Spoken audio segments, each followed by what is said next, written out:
এক বুজুর্গ বলছিল এক যুবককে, যুবক অহংকার করো কেন? যুবক বলছে, আমারে চেনেন আপনি? বলছে, হ্যাঁ চিনি। আউয়ালুকা নুতফাতুন কাদিরা, তুমি হইলা প্রথম ছিলা নাপাক দুর্গন্ধ, একবারে দুর্গন্ধময় একটা বীর্যের ফোঁটা, এত দুর্গন্ধ যেই দুর্গন্ধের কারণে তোমার মা বাপ দুইজনকে গোসল করতে হয়েছে। 2 নাম্বার, তোমার শেষ পরিণতি কবরে, লাশ যেটা অল্প কয়েকদিনে পচে গলে দুর্গন্ধ হয়ে যায়।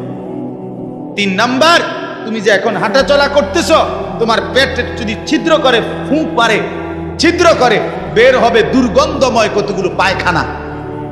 তাহলে যার শুরু দুর্গন্ধ, যার শেষ লাশের পচা দুর্গন্ধ, যার পেটে বহন করছো দুর্গন্ধময় পায়খানা, তুমি মাতবরি করো কেমন? কেমন জিন্দিগি ভাই, কেমন জীবন এটা? ঘন্টার পর ঘন্টা, 3 ঘন্টা মোবাইল টিপে কেমনে একজন মানুষ?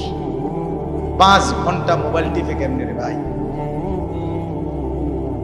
তুমি মানুষ না প্লাস্টিক? হায় হায়, সারা রাত উলঙ্গ ছবি কেমনে দেখে রে দোস্ত? মুসলমান এমন হয় কেন? আমাদের আল্লাহ আছে, আমাদের আখিরাত আছে। মৌলানা মুফতি দ্বীন মোহাম্মদ সাহেব, আমি শুনতেছিলাম একটা আয়াত পড়ছে, ইয়া আইয়ুহাল ইনসান মা গাররাকা বিরাব্বিকাল কারীম। রব্বুল আলামিন বলেন, আল্লাহ তাআলা ডাক দিয়ে বলেন, হে মানুষ, আমার মতো দয়ালু মুনিব, আমার মতো মেহেরবান মাওলা, আসমান জমিন আর গোটা কায়নাত দিয়ে 24 ঘন্টা যে মুনিব, আমি আল্লাহ তোদেরকে লালন পালন করছি।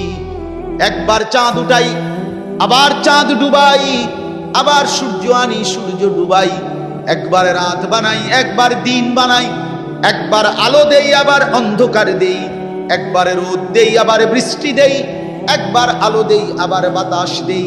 আল্লাহ বলেন, এতটা যত্ন করে লালন করছি যেই মনিব, আমার মতো দয়ালু মাওলা, আমার মতো দয়ালু আল্লাহ থেকে তুই বান্দাকে, তুই মানুষকে কে রে ভুলাইয়া দিল? আমাকে বাদ দিয়ে যার কাছে গেলি বান্দা, বল না বান্দা, আমার চাইতে বেশি কি পেলি তার কাছে? সে তোকে কি দিল? বলো, তোমার সমবয়সী বন্ধু তোমারে কি দিল? উলঙ্গ কতগুলো ছবির দৃশ্য দেখানো ছাড়া, মদের আড্ডা, জুয়ার আড্ডা, নারীর আড্ডা, জিনা ব্যভিচারের আড্ডা ছাড়া তোমার বন্ধু নামের ওই শয়তানে তোমারে আর কি দিছে? তুমি বলো, বলো।